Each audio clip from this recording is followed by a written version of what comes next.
first time round when I had my daughter, I definitely, when you speak of losing yourself, that definitely happened. So my identity had been very much built around I am the CEO of this company. I am a multi-award winning entrepreneur. But now I'm sitting at home and I'm a mum and I'm a student. Who am I? And I definitely believe I had a significant confidence crisis. For many new mums, I feel like we put so much of ourselves into our careers or into our businesses, and we wrap ourselves up and that is our identity. So therefore when we have a baby and we're taken away from that, we can kind of feel a little bit disjointed, like what's going on here. And I think this time round what was really apparent to me is whether you go away for 6 months, a year, whatever, what you do, who you are is still valuable, and you can't forget that. Yes. And that's been the difference. I was very frivolous, which was, I guess, because of the fact that I'd not had money for so long. Once it came, I didn't know what to do with it. And within a very short period of time, we'd saved up enough to get a deposit for a house, and then we bought our first home. Somebody made an offer to sell the business, so I sold it. The business is still going now. Wow, amazing. 9 years later, and they're doing really, really well. Hello and welcome to Not Another Money Podcast. Why is it called Not Another Money Podcast, you may be wondering? It's because this is not your typical money show. Get ready for real money conversations and lessons, expert insights from some of our very special guests, and hear some really inspiring stories from everyday people. On this podcast, you're going to learn how to earn more, how to spend less, how to grow the difference, and most importantly, live your best financial life. Hi Daniella, how are you today? Good. Good. No, welcome to Not Another Money Podcast. Thank you so much for coming down and being on the show. Thanks for having me. No, good. Okay, so before we dive into the whole heart of today's conversation, it will be great for you to, in your own words, tell our listeners a little bit about who you are and what it is you do. Cool. So I'm Daniella Genas. I'm the founder of Be The Boss International. Through the business, we support ambitious service entrepreneurs to scale their businesses with a focus on the VISSA framework. So that's focus on vision, innovation, strategy, systemization, and accountability, with the aim of helping them to scale their businesses, but in a way that is not going to burn them out, that is sustainable, and that enables them to really kind of think big, take action, and keep pushing, which is part of my mantra. I also am a charity trustee for a charity called First Class Foundation in Birmingham, which does fantastic work with young people and families who have been impacted by violence and crime. I am also the vice chair of an organisation called Ethical Equity, and we look to match impact investors with underrepresented organisations and businesses seeking investment. I'm also a mum to 2 mini divas, a 9-year-old and a 1-year-old, who keep me very, very busy. And yeah, I'm just very much passionate about supporting business owners in a range of different ways. Amazing. That's a lot of accolades and I love it. Like, you've done some incredible things and you're still working on some incredible things, which we will unpack in today's conversation. But before we dive deep into your story and all the amazing work you do, what I like to do with my guests at the start of the show is a little bit of an icebreaker. And it's a game of Would You Rather, but it's the money edition. Okay. So I'm going to give you some scenarios and I'm going to say, would you rather A or B? And you just pick which one you'd rather go with. And you're not allowed to change your mind. Okay. Okay, cool. So the first would you rather is, would you rather be able to splurge on anything guilt-free once a year, or have unlimited guilt-free spending on essentials only? Ooh.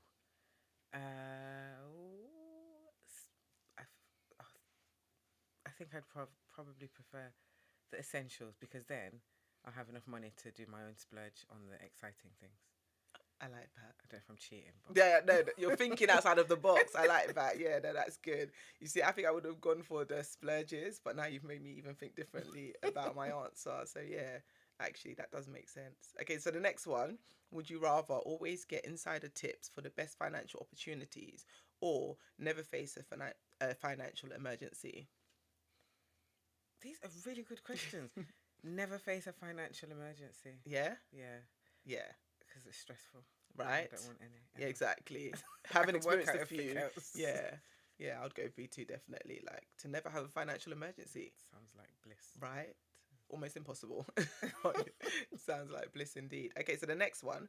Would you rather have access to unlimited free food at restaurants, or unlimited free flights to anywhere in the world? Oh, my 2 favourite things, food and travel. Oh my goodness.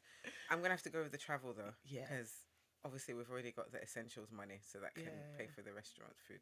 True. I feel like I'm cheating again, but Yeah, yeah. And then when I go to these different countries, I can eat in the restaurants there. True. So that's what I'm going with.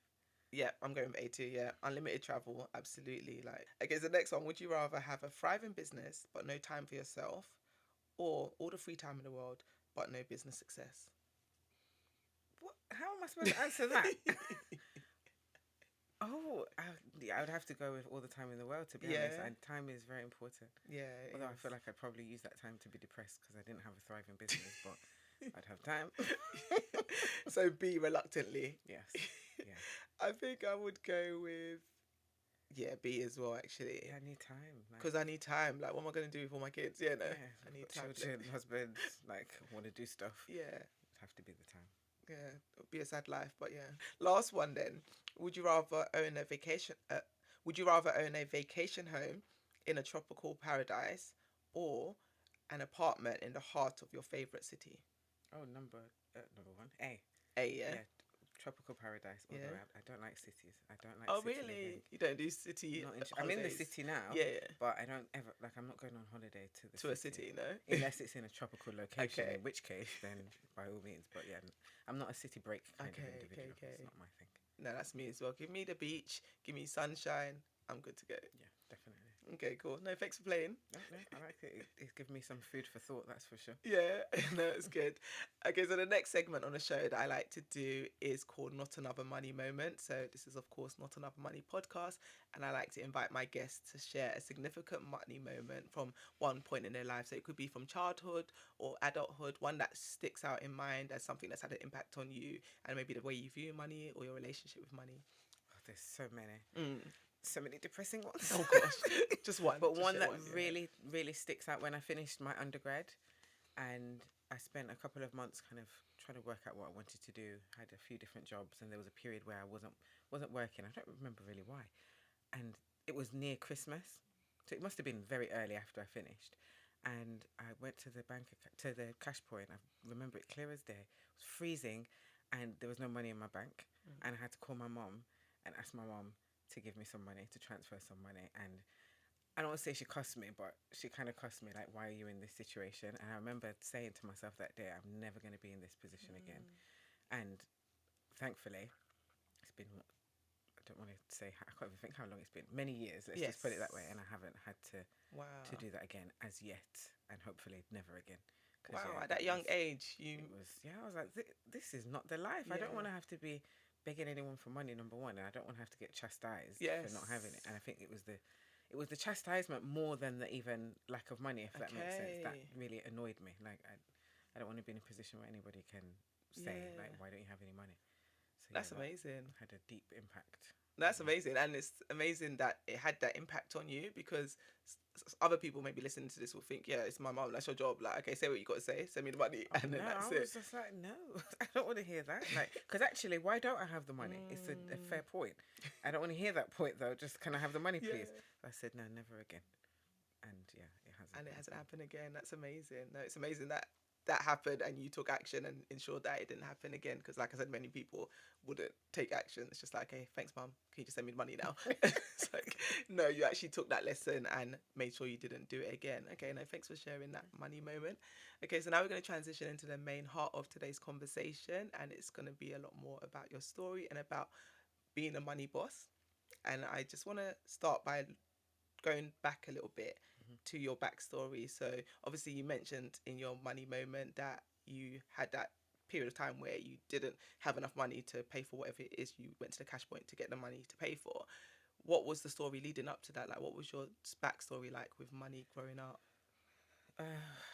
So I grew up in an inner city community. In my very early years, my parents didn't really have much money. We struggled quite a fair bit.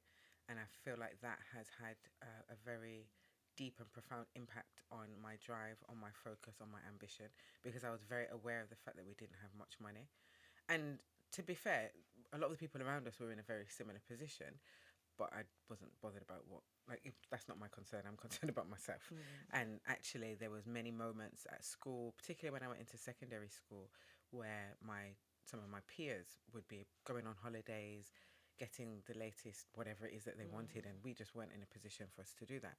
And that really, even till today, there's certain things that happen that it triggers and reminds me of that feeling of, oh my gosh, we're poor, and I really didn't enjoy that, didn't like it. But both of my parents went to university as mature students, and once they finished university, they were both now university graduates and worked in very professional jobs. And for a period, life was good.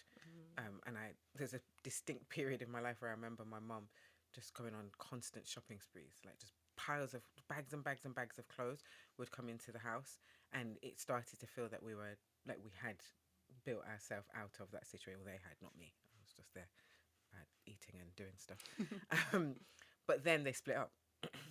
So then we kind of went back to what it was like before. Never as bad, obviously, because my mum still was, she had a professional job, but we weren't particularly well off at that point. And that really shaped my drive to really want to be a success and to be able to kind of say to my mum, which is also why that money moment that I shared was such a deep and meaningful one, because my goal always was, I need to be able to make enough money so that my mum is okay. And also the kind of my wider family as well. And that really spurred me on to want to go into business from quite a young age. So at school, I was always trying to find ways to make money. So I was that girl braiding people's hair on lunch breaks to get money. I was the local girl in the area washing people's cars. I was babysitting. I was always doing something to try and make some money. And that continued when I went to university. So I went to what was then the University of Central England, it's now Birmingham City University.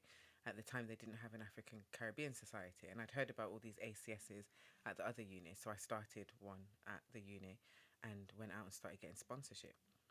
And it sponsors at ACS. I didn't even know that was a thing. Wow. Well, this is the thing, no one did, but I worked it out. So I got companies like West Bromwich Building Society gave us money for stuff. We charged membership. At one point, our society was like the richest of all of the societies in the university, because we didn't charge a huge membership. When I think about it, it was probably like a £5, but there was hundreds of members. Yeah. We got Alizé, I remember, sponsored us for one of our events and sent crates and crates of Alizé, Tropical Rhythms, Grace Tropical Rhythms. So I was really good at kind of manoeuvring and working out and blagging my way to not just get money, but also to get products and goods and stuff. And then I started to feel like, so at uni I was balling. Like that's why also when I finished uni and I was kind of like, I don't know what I'm doing, it was really rough, because throughout university I was getting all the sponsorship, getting money from our events. So we'd sell tickets to events as well, and then me and my friend Fanina would split the door money at the end of it.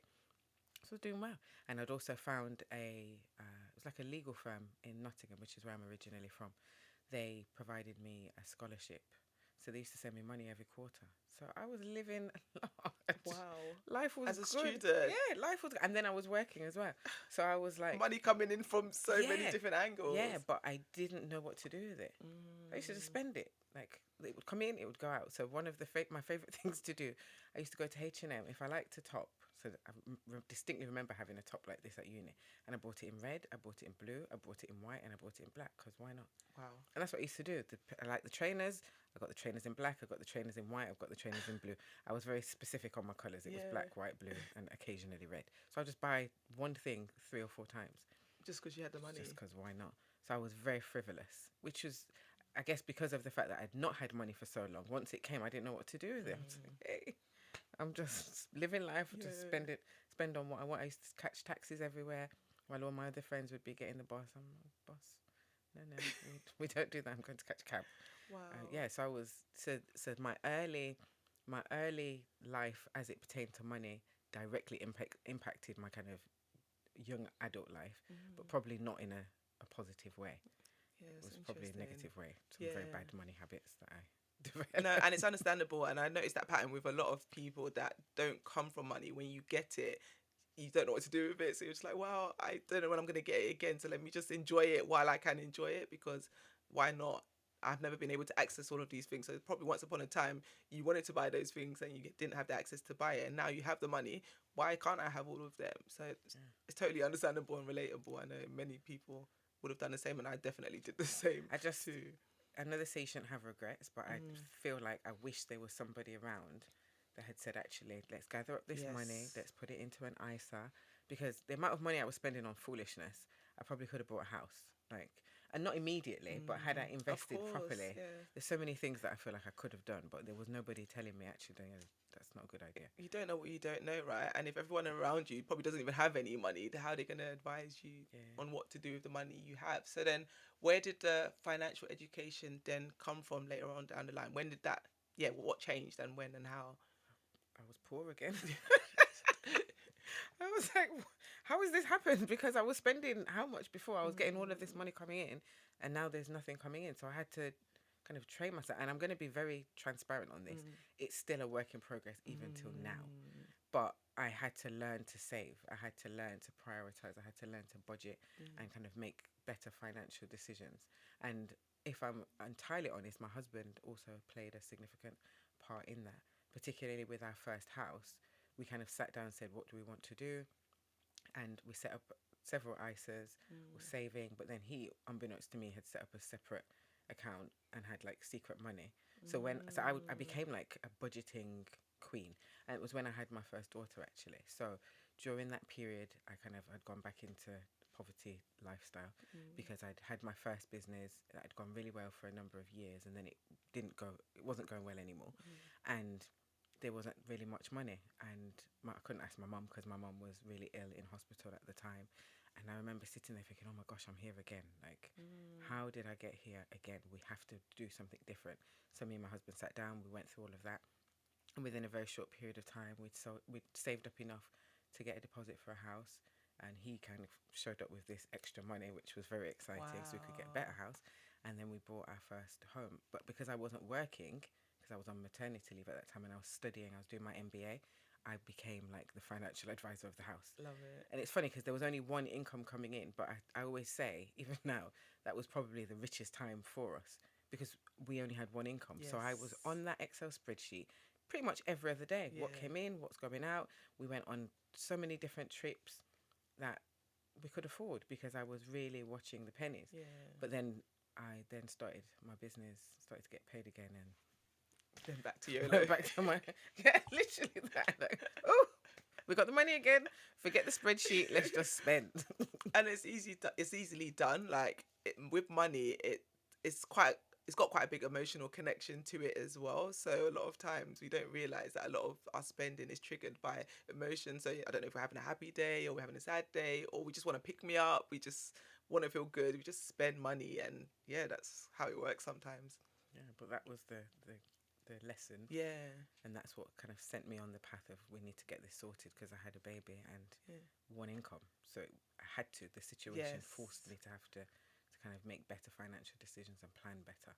And that's kind of how it was for us as well, actually. It's when we were on one income too, I was on maternity leave with my second son, that suddenly we went from having not enough money to having extra money, even though we had less income. But it was because, like you said, we were more mindful of where the money was going. I was budgeting. I had my budget tracker. It tracked all the income and expenses. So any penny that went out, we knew exactly where it was going. So I went from thinking I don't have enough money to cover my bills and my loans at the time, to all of a sudden, we can cover these bills and have extra money. But it's just because we wasn't mindful of where that money was going. And that's the thing with money. If you don't tell it what to do, right, that money just disappears. But it's just interesting what you were saying about your story, just going back to it, just to clarify a few things. So the time at which you went to the bank and you weren't able to withdraw those funds was at the around the same time you was doing all of this stuff at ACS and building a business at university, or No. was it a So different time frame? when I was at university, that was the ACS, that was the money. I finished university like the June. This would have been the November, December of the same year. Okay. Then the business I started the business probably a year or so after that. So I started the business a year after I finished university. Okay. That was the first business. Okay. And with the first business, that was generating decent money for a number of years. Yeah.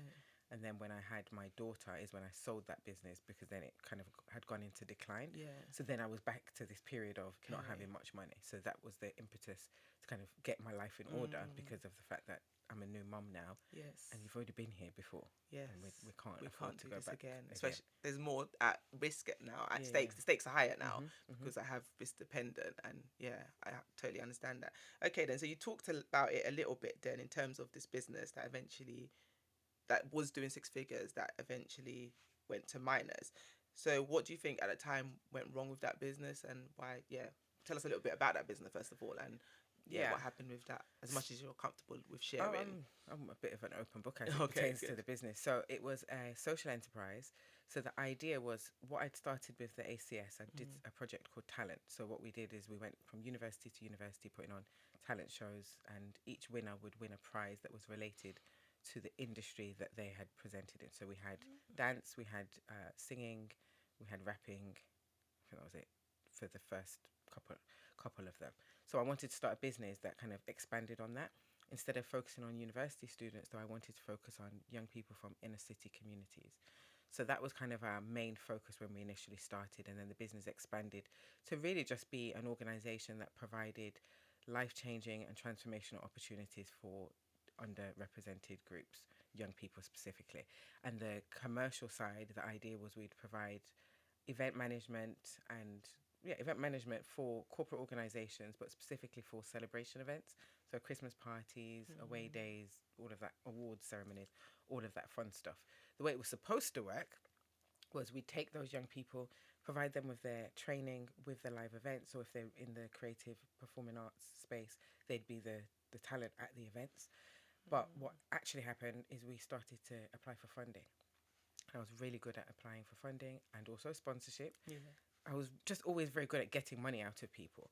So the business actually didn't, it moved away from focusing on the corporate and the commercial side and started focusing more on the social side, because that was the side that I enjoyed.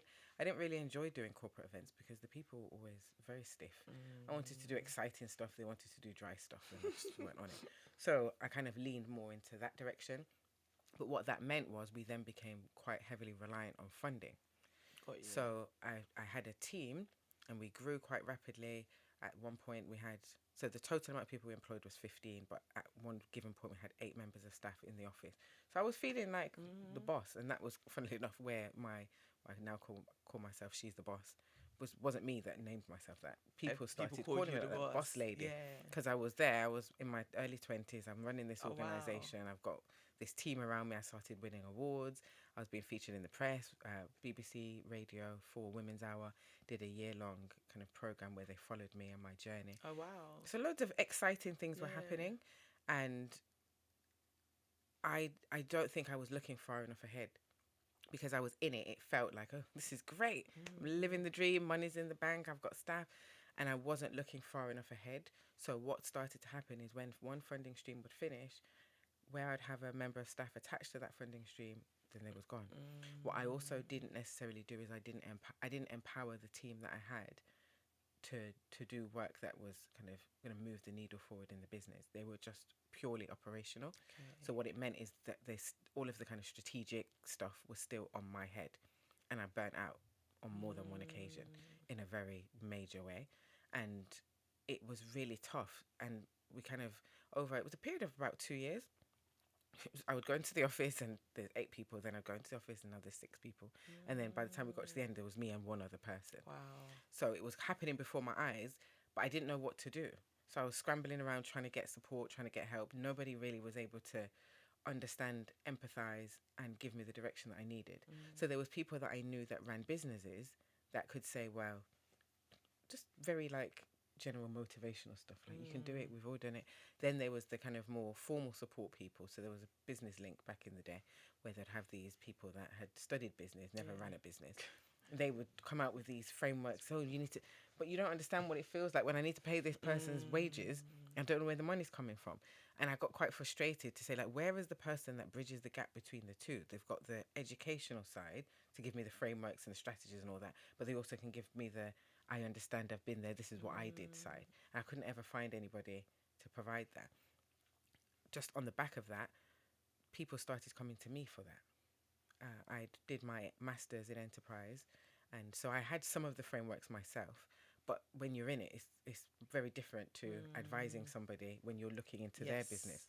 So I started doing that kind of informally, coaching, a little bit of consultancy, whilst my business was doing this. It was quite funny. Wasn't funny at the time, but when I look back, it was funny. And yeah, like the business, because of the fact that I just couldn't work out how to generate the commercial revenues, and the funding was kind of getting slimmer and slimmer, just generally the funding space, because a new government came in. It was all about austerity. They weren't giving out Okay. as much grants as they used to. One of our main funders, who were guaranteed and said, we're going to fund you for another 3 years, turned around and said, actually, no, we're not. So it just was one thing after the Oh other. my gosh. In between that, I'd hired somebody to help commercialize the talent program. She, instead of commercializing it for us, went out, used the whole concept and got 100 grand investment for her No. business. And that was after her predecessor had worked in the business. We'd fired her because she just was not performing properly. And then she tried to sue us. Oh my gosh. So it was just like Everything bam, bam, at bam, bam, bam, once. bam, bam, bam, bam, all at once. And I've shared this story quite a bit. I then said, okay, I clearly don't have the capacity to work out how to fix this. I need to bring some other people in, and I need some money to kind of help bridge the gap whilst we do that. So I joined a program where the kind of end of the program was that you pitch. If you can get investment, then the program will match fund the investment. So I went through that process, got on the program, got the investment confirmed. The company was going to match fund it, and I found another program where they said we would match fund it as well. And then at the last minute, the investor said, "Oh, actually, we can't do this." So I then found another one. Yeah. So I'm like, "Oh, sorted." And then they said, actually, the day that we're supposed to sign off, they said, actually, we're going to pause this for 6 months, and we need to see you increase your sales. At that point, I've got a belly in front of Oh me my because gosh. I'm about to have my baby, and my mum, as I'd mentioned earlier, she'd gone in for a routine operation and had ended up in a coma and was in hospital for about 6 months. So there was no way in this world I was going to be able to hit the sales figure. And at this point, it was just me and one other person in the office. She wasn't a sales specialist either. So somebody made an offer to sell the business. So I sold it. I was going to close it, to be fair, but this guy was around and said, actually, I was going to start a social enterprise. You've got this track record. Wow. I'll buy it. What a lifeline. Yeah, it sounds more exciting than it was. Oh, okay. It sounds way more like when I tell the story, I have to preface it by saying it sounds much more exciting than it was. It helped cover me for a couple of months for maternity leave, but it wasn't like a 7-figure buyout or anything like that. But it helped. Yes. And it meant the business is still going And now. wow, amazing. 9 years later, Okay. and they're doing really, really well. So that's a legacy that I'm very proud Yes. of, because whilst I haven't obviously continued it for the last 9 years, I put the things in place Of to enable it course, yeah. to get to where it has got to now. So that was really the journey, and the new business came out of that, because actually, where did I go wrong? Because I know what I did right. What went wrong? So I managed to get a scholarship to do my MBA, which I'm just good at getting scholarships because I got a scholarship for my master's as well. Yeah, amazing. So I've got 3 scholarships in total. So that was paid for. So my final project for my MBA was really identifying the key success factors for sustainable growth for service businesses. At that time, I was focusing on women in business, but I've kind of, well, quite quickly actually moved away from only working with women. But the focus was on really understanding and establishing what I had done wrong so that I could support others to not do the same thing. And the kind of whole idea of how do you scale your business without burning out was because I burned out like terribly. My hair fell out. I remember specifically having like a big bald patch in the middle of my head that was about this big for a number. I lost weight. When I see the pictures of myself, I'm like, Wow. you know, like the Scream mask. Yeah, oh god. My cheeks so were all in. gaunt. Yeah, gaunt. My skin color I was just, because I was just doing so much and I was working till the early hours. But again, very operational, not forward thinking. So people would ask me like, what's the vision for the business? I'd be like, right, we're going to have 4 offices in the UK. We're going to have Birmingham, London, Nottingham, Manchester. We're going to have an office in Kingston in Jamaica. We're going to have an office in Lagos in Nigeria. Wow. But There's how are no we going to plan. get there? Yeah. What's the plan? There was no plan. It was Okay. just, this is what I'm going to do, with no specific understanding of Okay. what are the steps The that I need to steps. take. So that formed the first part of the framework that I now use with my clients, which is Vision 20. So it's about getting the clarity. So you might have these big lofty ideas, or Yeah. maybe you don't. And one of the things that I do is really support people to have big ideas. Yes. But then how do we create the roadmap so that you can start to actualize it, which is what I hadn't done. Yes. I was just doing stuff and hoping that at some point it's going to work itself Yeah. out, but it didn't.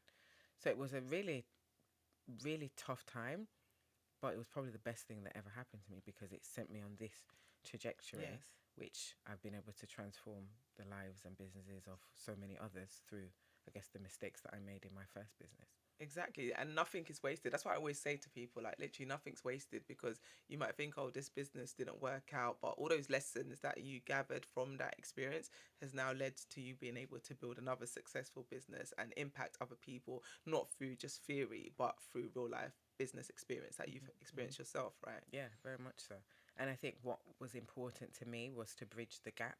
So remember, I'd said I've been looking for where's the person that can do both, and I'm like, well, actually, I'm now the person Now that can you're do that both person. because I'm trained. So I did the Goldman Sachs 10,000 Small Business Program, also got a scholarship for that. Oh my God. And it was them that paid for me to do my MBA. Wow. And then also I'd done the MA. So all of the business knowledge, the frameworks, the theory, all of that stuff, I'm solid on that. But then I also have all this stuff over here where I grew a business. I know what it's like to manage a team. I know what it feels like to fire someone, which is not a nice or pleasant experience, but so many business owners have to do it, and I can support them through that because I've experienced it. I know what it feels like to chase invoices that take however long to come because I've experienced it. So I feel that what makes me so good at what I do is the merging of the two, the theory and the practice. That's amazing. And so just quickly about the scholarships that you're so easily able to get. How did you become so good at getting this scholarship, and what is it that the rest of the world don't know about that you know about? I don't know. The thing is, I've been speaking about it a little bit more recently, and it's like it's reminded me, and sometimes you forget yourself, especially when you have children. I feel like you forget what you were doing before. Yeah. Because I've clearly, throughout my career and life, had developed a knack of being able to get money and opportunities that other people haven't. With the first one that I got to go to do my undergrad, I just researched it, like who gives money for people that are going to university. And I remember there was something called Funder Finder. This was before the high-speed internet days.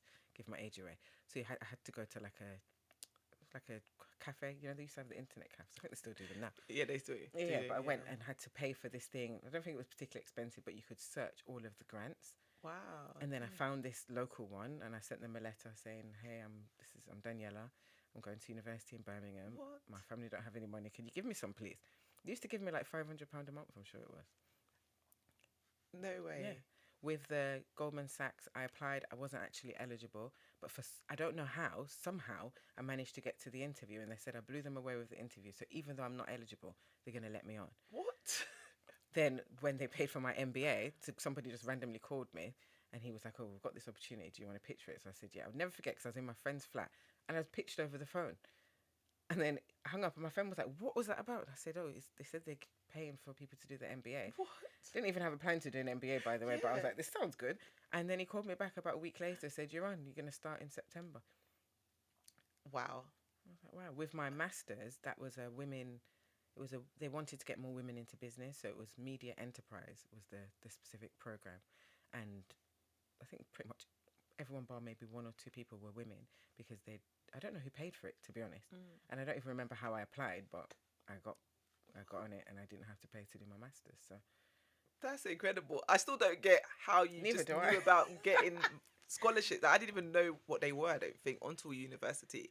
So, and I don't think I knew that you could get them to go to uni. I know that there was like, what are these funds, grants that you could get while you were at university if you had hardships and things like that. But I didn't know. Oh, I got those too. Oh my God. My final hardship fund took me to Jamaica.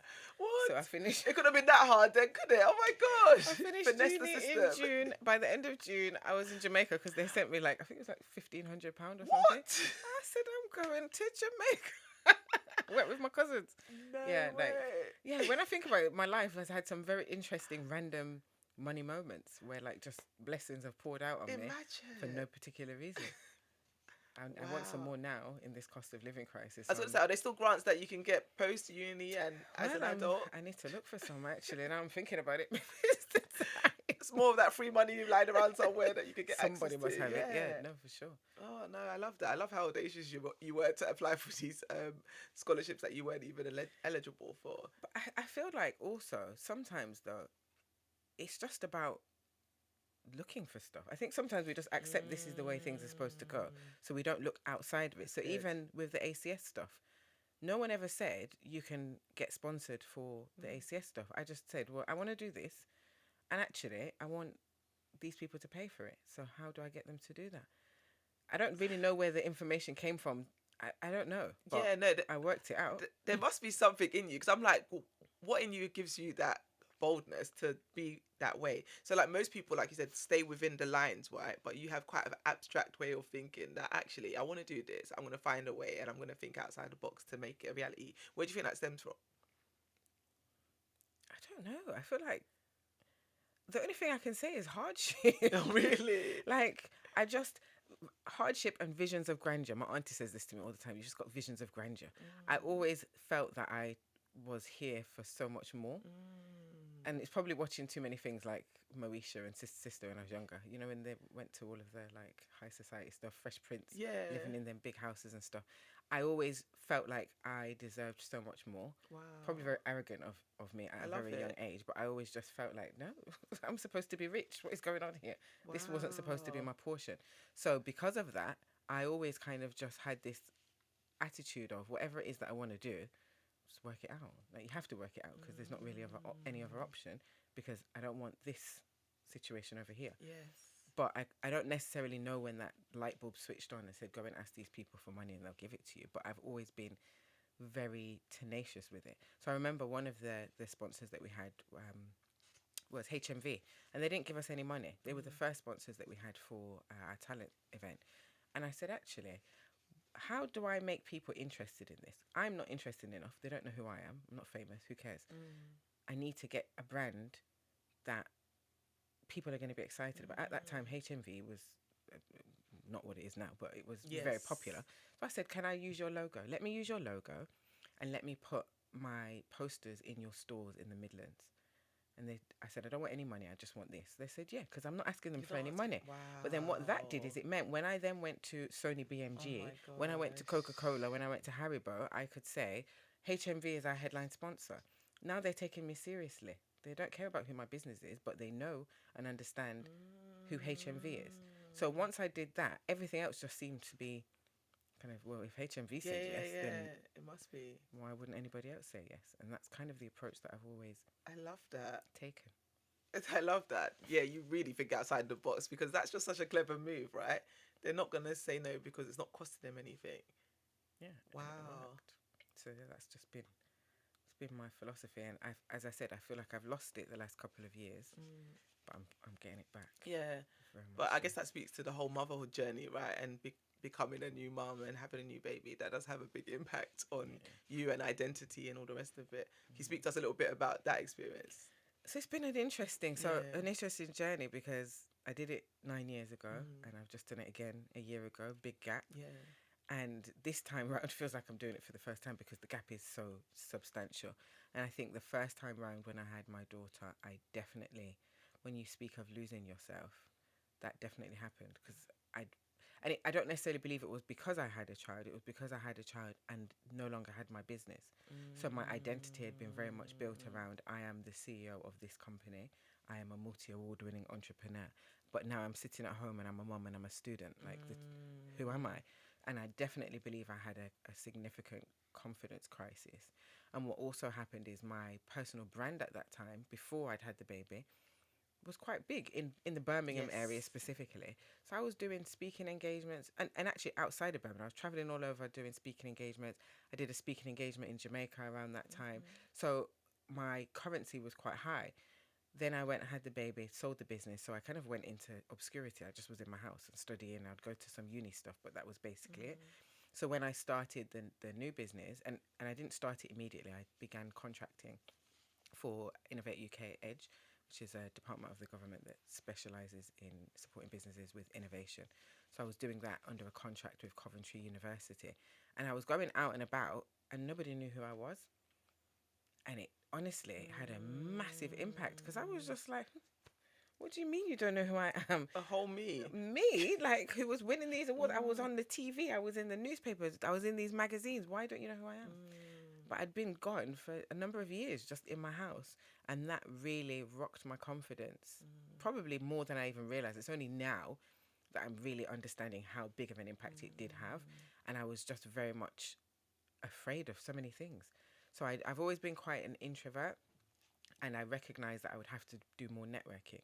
But I was so scared to do it, because I'd kind of put my foot in and nobody knew who I was, and it was just a very like awkward and uncomfortable feeling. So then I kind of moved away from that. I don't want to do that. Actually, I'm not going to do that. That's not pleasant. So instead, I just poured myself into working with my clients and trying to get results with my clients, which worked phenomenally. But it still didn't. I still didn't get back what I feel like I'd lost, which is really then how the whole "she's the boss, big boss energy," which is what I talk about a lot, came about. Because I'm like, you need to get it together. What is going on here? This wallflower thing. I am introverted, but I'm not. I've never been somebody really, not since I've been an adult, that doesn't believe in my own source.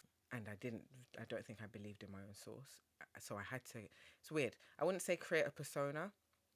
I think that's probably too strong. Like it wasn't a Daniella and she's the boss as a whole separate person. It was like, actually, she's the boss needs to be the version of Daniella that was out there at university going to HMV and saying, give me your logo.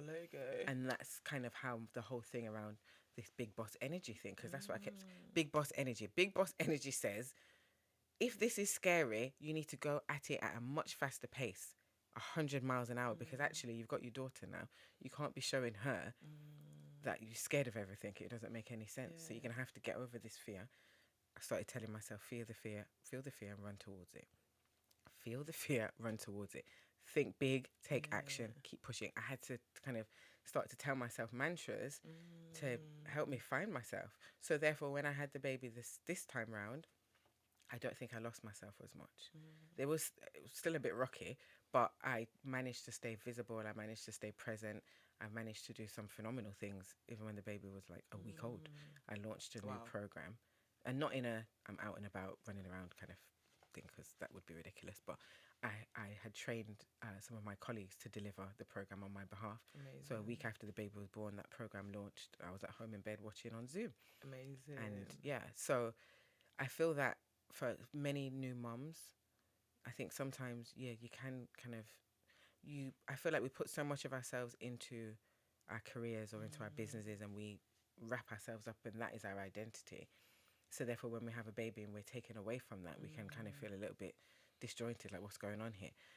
And I think this time around, what was really apparent to me is whether you go away for 6 months, a year, whatever, what you do, who you are is still valuable, and you can't forget that. Yes. And that's been the difference in this time round, for sure. Amazing. And so then just going back to what you were saying in terms of losing yourself and finding yourself and feeling the fear and pushing forward, can you give us examples of how you were able to come back to yourself and feel the fear and do it anyway? So a few things. Number one, I started organising events again. Okay.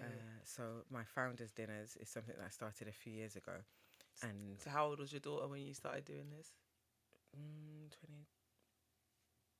24, 5. Okay, so you gave yourself a few years of fully immersing yourself in the motherhood and studying, and then you was like, no, I need to get back to myself. Yeah, well, so yeah, when I started working properly, she would have been 4, because it was just before she went to school.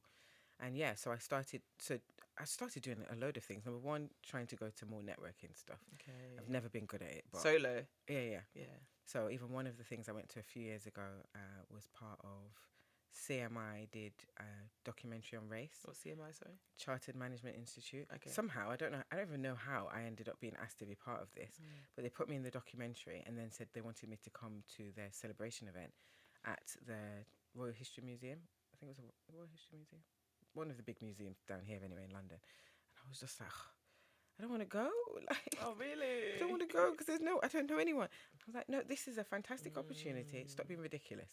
And I went, and it was fantastic. And there was people there randomly, and I think this helped. There was people there that recognized me and came over and was like, oh, hi, Daniella. I love your social media stuff. And I was like, oh, my gosh, people actually remember me now. Wow. And I also realized I felt quite comfortable when the focus wasn't on just networking. So one of the kind of tactics that I've used the last few years is going to events that are not networking events. So going to awards ceremonies, going to conferences, going to workshops, because actually now we have a common focus. Yes. And it's not, hello, I'm Daniella. I hate that. Doing the business card exchange that you're never going to use. It. Yeah, it's so awkward. Yeah, it's so awkward. But then I also recognise there's still value in that kind of close proximity networking. So I started the Founders Dinner. So I had the Founders Network, which was my community for clients, current and past. And I recognized that a few of them had some of the same challenges that I had in terms of not enjoying networking. So I said, "Well, actually, let me just do a dinner. Love that. Keep it intimate, but enough people that you can get connections." So we started doing that. And actually, I found I used to do events. My business was in events. Yes. I'm good at this. And I actually really enjoy it. And I guess part of my, sounds very dramatic, but my re-emergence Yeah. was getting comfortable with even hosting those events and recognizing you also are a fantastic speaker. Yes. I then was asked to do a TEDx talk in 2022. I went to Nigeria on a trade mission. So there's been a sequence of things that have forced me well out of my comfort zone, that have forced me to reckon, Daniella, do you know who you are? Reminding yourself of who you are. I love that. Do you know who you are? The TEDx talk in particular, that was a crazy one because I wasn't supposed to do it. Normally people apply to do TEDx talks, right? I didn't apply. Oh, wow. Somebody was in a room. They had somebody doing an international, like a Zoom talk, and they were worried that what if the Zoom doesn't work? We need to get an extra person just in case, but we'll build them into their program. Somebody in the room mentioned my name. Up to this day, don't know why, don't know who. Wow. Somebody mentioned my name. Somebody sent me a message. It was weird because I do this, as I mentioned before, vision is really important to me. I do something called Vision 20, and I had my Vision 20 poster on the wall behind the desk, and it said TEDx talk. So I'm sat at this desk. Somebody sends me a message on LinkedIn. Hi, Daniella, would you be interested in doing a TEDx talk? Very short window. I think it was in like 3 weeks' time. But would you be interested? Wow. What? Yes. Okay, send us what you'd want to do it on, and we'll work it out. I sent it to them. Somebody called me back. We went through some things. Right, you're in. It's in 2 weeks. I got up on that stage and I did a TEDx talk. And mind you, they make you like practice and practice and practice and practice. When I walked out on the stage, I had a out of body experience. Wow. Like to this day, I don't remember being present. It's like I came out of myself and was Really? looking at myself, and I'm just talking. I don't know what I was saying. Wow. And then I finished, and I think it was a good. It was TEDx amazing. talk. I actually listened to it in Thank prep you. for this interview. And I was like, no, it was a really, Yeah, really good but I one. wasn't there, and it's those kind of things where I'm just like, God. So another thing that has really helped me, my relationship with God has deepened significantly, particularly over the last, I'd say, 2 to 3 years. And there's been so many moments where I'm like, it's only God, and that was one of them because my brain just went blank Wow. and my mouth moving. There's no, you could not tell that from what we watched. I wasn't there. It was the weirdest thing. But prior to that, slightly off topic, but still in the same realm, I had decided to catch an Uber. It was not far from my house. I usually drive everywhere because it's Birmingham, you can do that. Something said, just get an Uber. So I got the Uber. The guy in the taxi who was driving starts talking to me and asked me where I'm going. So I've told him. He stopped the car and turned and looked at me. And he was like, Daniella, because he'd asked me my name. Daniella, oh my gosh, I watch TEDx talks every day. And then he started telling me his life story about he used to have a business and somebody ripped him off and he ended his business. And basically by the end of it, he's like nearly in tears because I've had to do the TEDx talk to him to try and like, because he was like, please, can you tell me what it's about? And then he No was like, I don't want way. to ever see you again in an Uber because I can't be driving an Uber anymore. So that's how I got out of the Uber and went to my first TEDx talk. Wow. So it's like only God. So many Come times on. where only God has done things that have made me say, wow, like I know that Wow. the direction I'm going in is the right You direction. know you're on the right path. So Daniella, do you know who you are? And yeah, at the moment, that's very much where I'm at. Like, That's you are God incredible. blessed. No, that's incredible.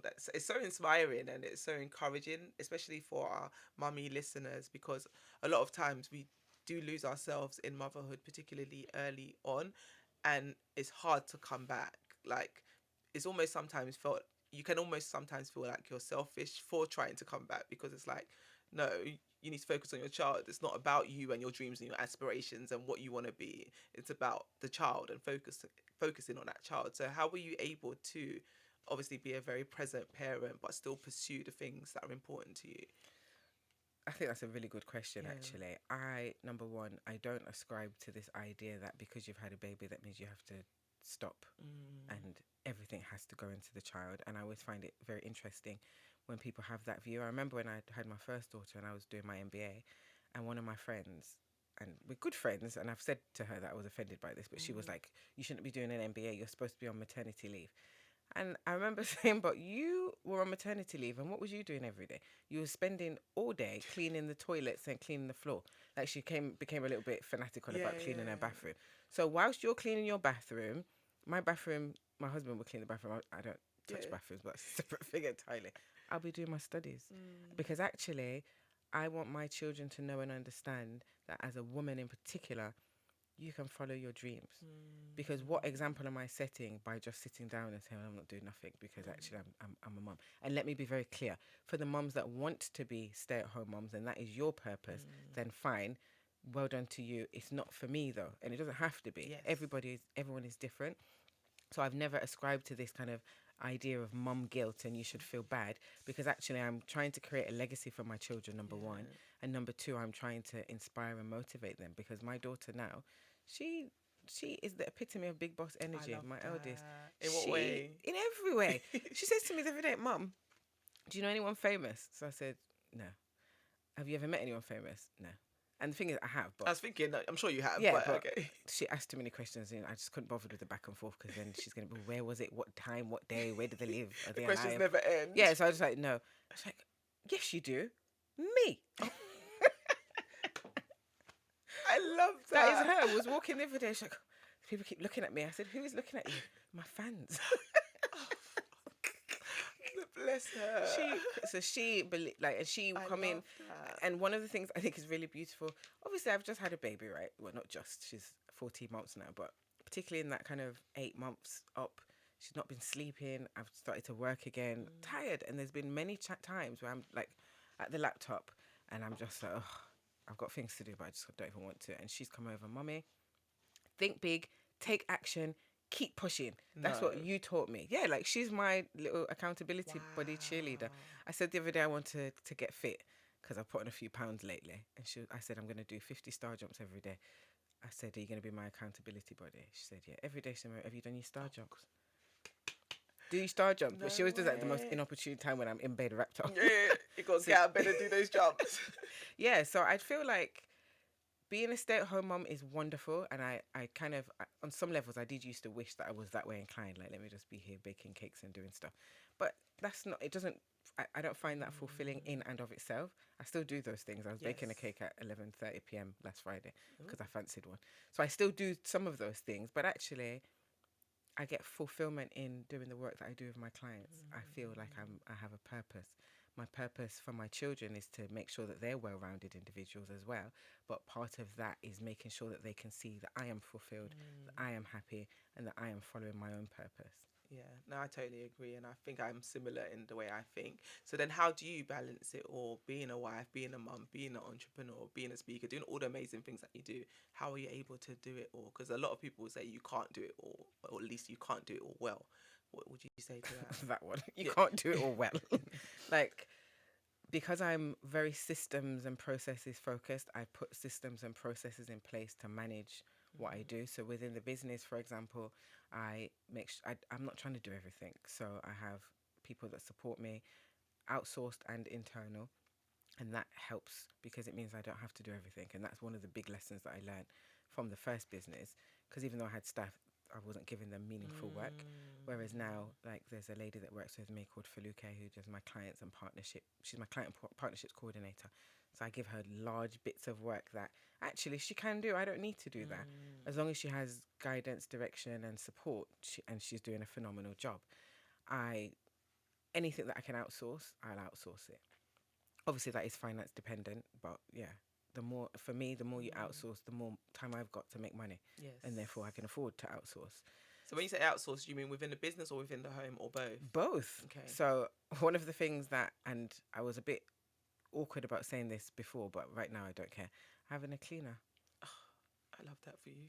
I have a cleaner, like, because actually I'm very OCD. Like, I need my house to be in a specific order. When it's not, I will spend all day cleaning. What came to me was actually, in a day, how much money can you make?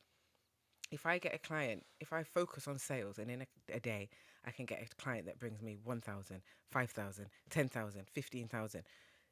But instead I'm cleaning the house that actually for the cleaner costs £45. Why am I not just paying the cleaner £45? Yeah. What am I doing? This doesn't make any sense. And there was a lot of uncomfortability around it because, You're the wife, you're the mum. you're supposed That's to your be job. doing You're supposed to everything. clean. Yeah. And I'm not where I want to be with that, because for me, I'd like to have the cleaner come every single More day. often. Literally every day. Like when the kids have gone to bed, you just come and clean. But we're not there yet. So the cleaner comes once a week. There are periods where I don't have a cleaner. Like I didn't have a cleaner for a few months because I was trying to work it out myself. And then I came back to the same thing. Yes. I'm tired. Yeah. But my house needs cleaning, and I'm not doing my work properly because I'm cleaning the house. Okay. So outsource that. At one point, I was outsourcing my laundry. Like there was No a way. company that would come and collect the laundry. I don't do that anymore. That was very chest high behavior. But I was drowning in laundry. I couldn't cope. I hate laundry. I found these people were doing a special deal. They'll take my stuff for like £15, wash it, separate it, iron it, and bring it back in vacuum packed bags. Per load. £15 a load. Yeah. But like the load Wow. was like not a load in the washing machine. Yeah. I mean like a big, the Oh, bin more liner than one bags. Yeah. washing So machine. sometimes it could be like 3-4. No. Yeah. When they put the £15. price up, then I stopped. But for the £15, I was that's like, worth take it all. So yeah. So outsourcing both in the house, like in the family life stuff, but also in the business. So getting people to do my social media marketing saves so much time. Although for the last couple of months I've been doing it myself, but I'm getting back now to outsource it to somebody else because again, it's taking up too much time. So I think really to manage everything, part of it is not trying to manage everything, because I don't think that you can be the be all and end all of everything. But also I know because we have small children, my husband and me, we understand that now is not necessarily going to be our best time for each other. Yes. Because the baby's up in the night, we're exhausted. So we have to be intentional also to make sure that we schedule in date nights and stuff. But sometimes during the week we're just floating by. Hey, love you. I'm going to bed. Yeah, literally. And that's just the way that it's going to be until the baby starts sleeping properly, and then we can get back into another rhythm.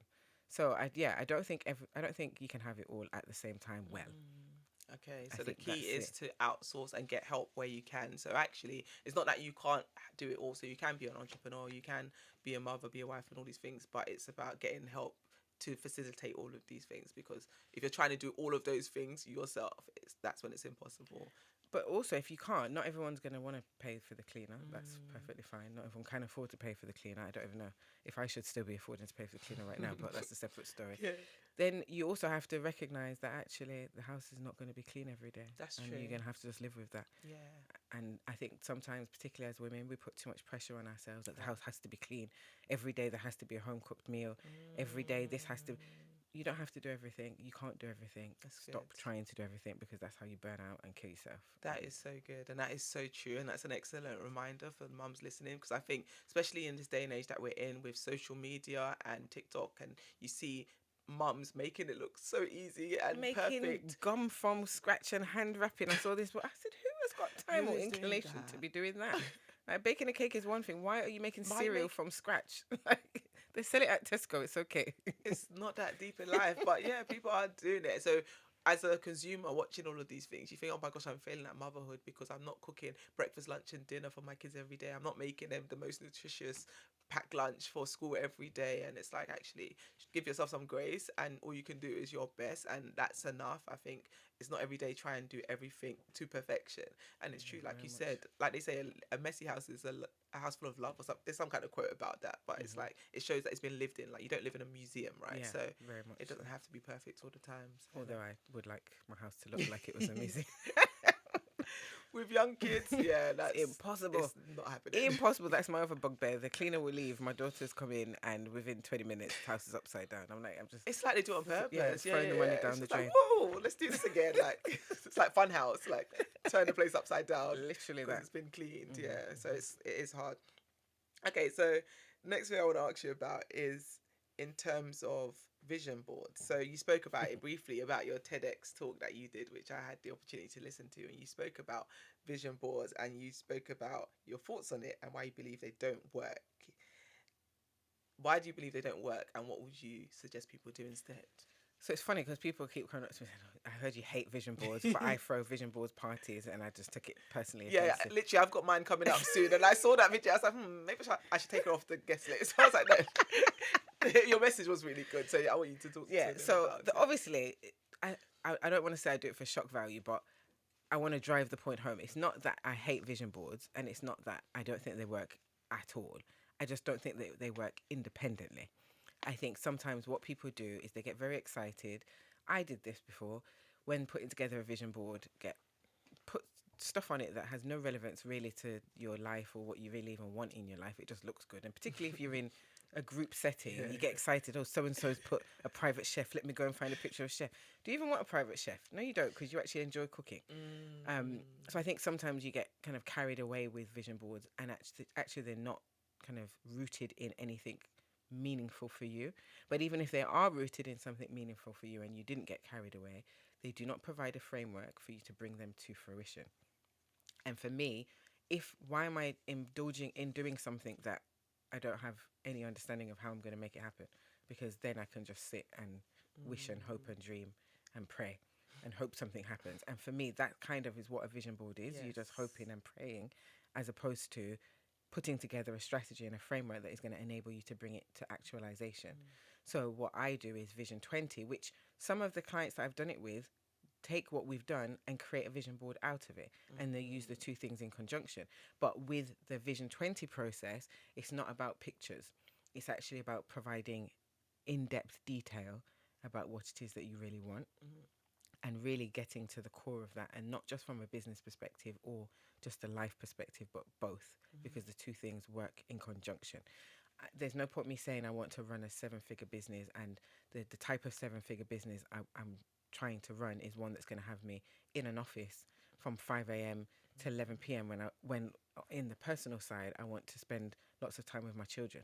The two things are going to work in opposition. And I feel like the vision board doesn't address that. Whereas with the framework that I use, it does. You also need to understand, and again, I mentioned this earlier, if this is where I'm trying to go, what are the steps I need to take to get there? I can't just say I want to run a 7-figure business and wait, like, then what? Okay, you want to run a 7-figure business. How are we getting there? Well, I'm getting there with this business.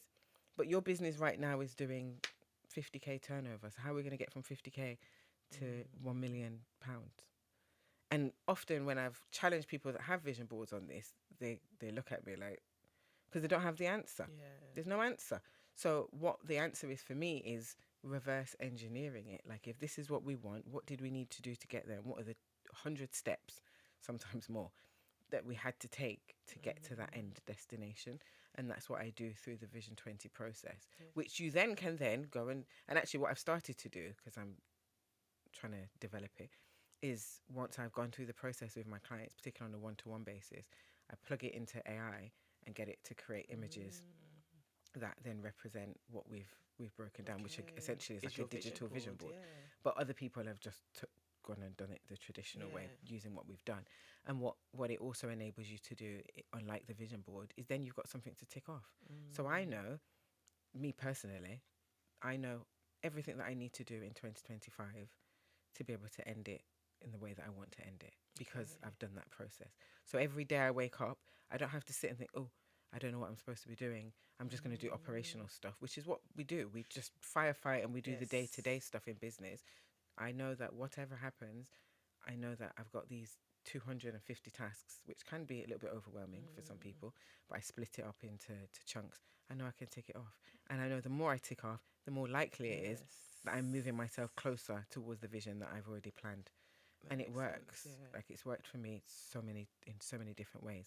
And I don't necessarily, I speak on the fact that I don't necessarily believe in manifestation on its own, the same as vision boarding, right? Like, I believe that it works, but I believe it works when you do things. So I believe firmly that faith without works is dead. You cannot just hope and wish that something's going to happen. But actually, if you set out how you're going to do it, what you find is that doors start opening. So I had TEDx on my vision poster, and I've done the TEDx. Was that by chance? No. Did I make it happen? Not really. But actually, the things that I was doing leading up to it is probably why that man mentioned me in the room. So that's good. That's kind of the philosophy that I use, and it's worked. Like, I've seen people completely and utterly transform their lives, and not just in business. So I also run it as a workshop for just people generally, and I ran it for dope black women a couple of years in a row. And one of the ladies on it in particular, she contacted me. In fact, she sent me a voucher for a spa the other day because Wow. she was able to get a 20k pay rise. She changed career and got a 20k pay rise. She's managed to buy her house. She's traveling pretty much every other month because that's what we stipulated, and she's followed the steps, and it's happened. Wow. So it's funny. I feel like one of the reasons I got banned from advertising on Instagram is because I did an advert for Vision 20 where it says, I will transform your life, I will change your life. I can't see it can be any other reason. And I feel like it's because Instagram was saying it's too much of a, you can't ever say that you change somebody's life, Okay. but I've changed people's lives with this process. Yeah. And there's many, many more examples I can provide. But that's one of my favorites because it's not even a business one. And there's been, so many. So what is the framework? So just as a top line outline of what the framework looks like, is it a case of people writing their vision, their goal, and then writing the steps that they need to take to get there, or is it like a kind of step by step that you it's can a step talk by us through? step. So I basically have a number of questions that I ask, Sure. and in asking those questions, I tease out what I kind of say is their true heart's desire.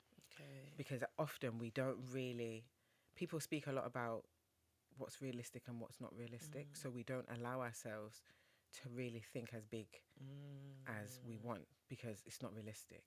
Well, I can't do that. I'm not good enough. I don't have the experience. Yeah. I can't run a 7-figure business because right now my business is not making any money. So what I do through the line of questioning is to kind of force them to reveal what they really would want if the present circumstances were irrelevant.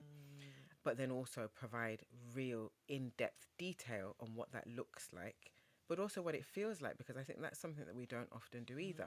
We say that we want something, but do we really want it? Like when we get it, if we visualize what it feels like to have it, does that feel good? And I've done it a few times with people, and they've been, I know what my vision is. When we go through it, and then I read it back to them, and I say, well, how does that make you feel? I actually don't want that. And then we change the whole thing because we don't often really sit in it.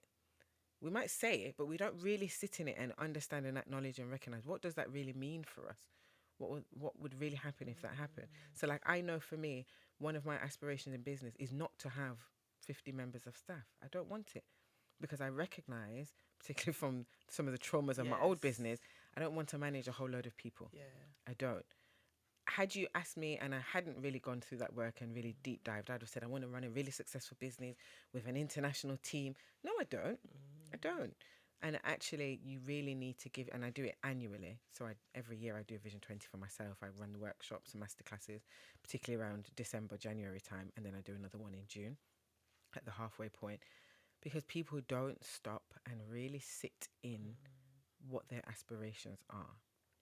So one of the things that I always ask is, in 3 years' time, because we focus on 3 years' time, what is your business turnover? And when I ask, I preface it by saying, whatever it is that popped in your head, double it. And actually, depending on what they say, triple it, because sometimes it's ridiculous. Like, what, in 3 years' time, I want to do 35k turnover. Don't be ridiculous. Like, come on. And every time, I love doing it, particularly because I do it one-to-one, but I also do group workshops. I love it in the workshops because I'll say it and everyone's like, yeah. And they still do the same thing. So then they'll say, and I'm like, no, that is too small. Rewind, come again. And then once we get to the end, then they're like, oh my gosh, I didn't think that my business would be able to do that. But actually, because we've gone through the strategy, it's quite clear how your business could do that. Yes. But also, it's clear how your business can't do that. So there's people that have come in all saying, oh, I'm going to do 1 million, but you're selling something for like £100. How many are you going to be able to sell? That's not possible. So it's also about not necessarily, I don't believe in this idea of being realistic, but you have to be practical. So yes, you can make the 1 million, but you can't make it by selling 1,000 of this £100 thing, because you're not a robot and you're not going to be able to do it. So that really is the kind of the framework. It's about really detailing it. But then once we've detailed it, working out, okay, so what are the main goals that we need to achieve? Yeah. And then how do we reverse engineer those? Okay. And then also it's the accountability part. So we go through it. What I do with many of my clients is actually, let's do a program and I'll hold you accountable to achieving it. But if not, then you need to put it out in your Trello board, set your alarms and your reminders, stick it somewhere you're going to see it, tick it off. Because otherwise it's just going to be like a vision board that you do. It's going to stick somewhere at the back of your cupboard and it's never going to amount to anything. Yeah, that's good.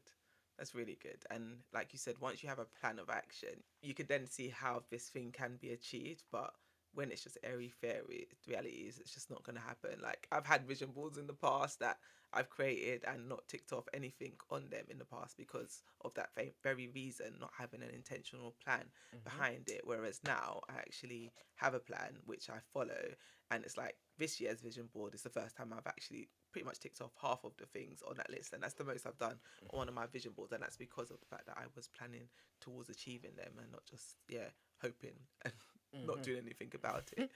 So no, that's really good. So then the the Vision 2.0 framework that you do, is that under Be the Boss Be the Boss business, and then the VISSA model, which I saw on your website that you do, how does that fit into the business? So the full framework is called VISSA. Got you. Vision 20 is the V. Is the V of it? Okay, Yeah. that makes sense. So under each kind of letter, I have a different offering on a different framework. Got you. So under innovation, I do a lot around productizing your intellectual property. So how do we take your know-how, your area of focus, and take it away from you delivering it all the time through developing, games, train the trainer programs, whatever it may be. So that's something that we offer. Under the first S is strategy. So I do something called Build My Strategy, which focuses on marketing, sales, finance. We then have the second S, which is systemization. So I have something called Build My Business, and the Build My Business framework is really about mapping out your processes, automating any kind of manual tasks, delegating. So I have under that the ADO framework: automate, delegate, outsource. So delegate being empowering your team to be able to do the work that they need to do. Outsourcing being making sure that you're outsourcing effectively. And then also you're creating all of your documentation. Because one of the things that is particularly challenging, and I know this firsthand, if you're running a small business, you hire someone, you want them to do the work, but actually, because you want to save time, but then you end up spending most of your time trying to get them to do the things the way you need to do them. So then you're like, I may as well do it myself. So it actually doesn't save any time. But the reason that is because you're not providing them with the mapped processes, the templates, the how-to guides, the standard operating procedures, or the training for them to be able to do it. Like the people that I've worked with over the last kind of year are doing a fantastic job because they know what to do, because it's all written out in great detail. But even if you're a one-man band or a one-woman band, it can still work and still help you, because actually we can automate things. So with Build My Business, I do that on a one-to-one as a consultancy. I do workshops on Build My Business. I've got products, templates, and a range of things that you can use all around that specific framework. And then the A at the end is accountability. So accountability goes across all of it. But then I have kind of my 6 and 12-month programs where I support people through the process of implementation, which kind of combines coaching, consultancy, training, accountability into one. But also not just me holding you accountable, personal and business accountability, so making sure that you've got strategic objectives, that you've got KPIs, so that you don't end up at the end of the year saying, oh, we said we were supposed to do this, but we haven't done any of it. Where were the KPIs? How were you course correcting throughout the year, so that you didn't end up 50k down or whatever it may be? So that's the framework in its entirety, which I deliver in its entirety through my Big Boss program. Okay. But you can also just take out elements. So you can just do Vision 20, or you can just do Build My Business and focus on those areas. Okay, that's good. So that you can literally do one pillar, or you can do the whole thing together, which, and I guess it would make sense to do the whole framework, right? Because you start with the vision and you work your way through. But then some people don't need it. So for example, there's a company, no, they don't need it. They just need it at different times. So there's a company that I've just finished Build My Business with. So I've gone in, created their operations manual, done all their documentation, etc. But we did Vision 20 about 3 years ago. Okay. So then they've come back and said, right, we've achieved this. Yes. In fact, we've far surpassed the vision. So when we first started working together, they were like minus nearly £500,000. They've just done £6.7 million turnover. So they're like, right, we're growing really, really quickly. You said this was going to happen. We've got all this team. They're not performing in the way that we need them to. Can you help us? So I've done all of that for them. So not everybody always needs everything all at the same time. Got you. And sometimes people just come back. So there is that as well. It's amazing. Just hearing you speak about your business and the model you've done, it seems like all of what you did in your previous business has basically birthed this business and is what you're now helping other businesses to do to avoid all of what you've done before. Finally, I'm conscious of time, and I know you've got places to go, people to see, kids to get back to. So any final words of advice that you would give to mums or women or anyone in business, really? They're at a point right now and they feel stuck, or they feel like things are not going the way they want it to go and they're not sure what to do. Advice you'd give them in that situation, how they can navigate it or get out of it? This is not a sales pitch, but I think people really underestimate the value of getting external eyes on their business instead of just sitting in it and swimming against the current. What really can be transformational is having somebody externally come in and look, and that includes me. So I was working with somebody earlier this year because I just had a baby. I really wanted to achieve growth in the business, and I'm like, I don't know what to do. I don't even know where to prioritize. And having somebody come in with fresh eyes to say, actually, you've got this, you should be pushing that. That's not necessary. Stop wasting your time on that.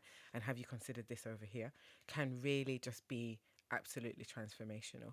And also having someone to be your cheerleader, like somebody to remind you who you are. So if you do forget, they can remind you. And or as my clients say, I've got a Daniella box up today, and that's the verbal box up. Like, what are you doing? Do you know who you are? What are you talking about? And actually, it doesn't have to be me, but get someone that can be that for you, because it really can make such a significant difference. And you feel like you have to do everything, and it goes back to the same thing. You don't have to do everything on your own. And that doesn't just relate to the work. It means even the thinking. You don't have to support yourself. Get other people to support you. So also, if you can, join communities where there's other people. So with us and the founders dinners, what we found phenomenal with them is people that, like, I've organized the founders dinners and I'm going home and people are still sitting there chatting because actually you run a business and this is the problem you're facing. I'm having the same problem. Oh my gosh. You know, when you tell your staff to do this and they do, oh my God, me too. I'm like, guys, I'm going because I need to go to bed. Having that support, so not even just the formal getting a coach or a mentor, being part of an ecosystem where people can celebrate you, people can relate, and you can relate to them, can also be super, super duper powerful. So if anybody's watching and wants to come to one of the founders dinners, then we are open. Well, how can they find it? How can they find you, find out more about your services, and also find out about the amazing events that you do? So the website, which is bethebossintl.com. My Instagram is bethebossintl. Keep forgetting because I've got a few.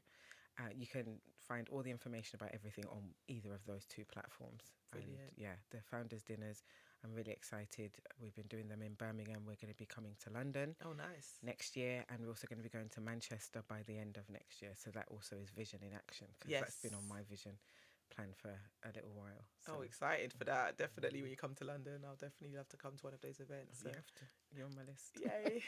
No, thank you so much, Daniella. It's been amazing having you on. Like, you've shared so many gems, and I love your authenticity in sharing your journey, and I love how you've taken what seemed like a bad situation and turned it into something so positive and able to impact and affect and help so many other businesses and entrepreneurs. And you definitely are a boss. Thank you. So no, thank you so much for coming on Thanks the show. for having me. Appreciate it.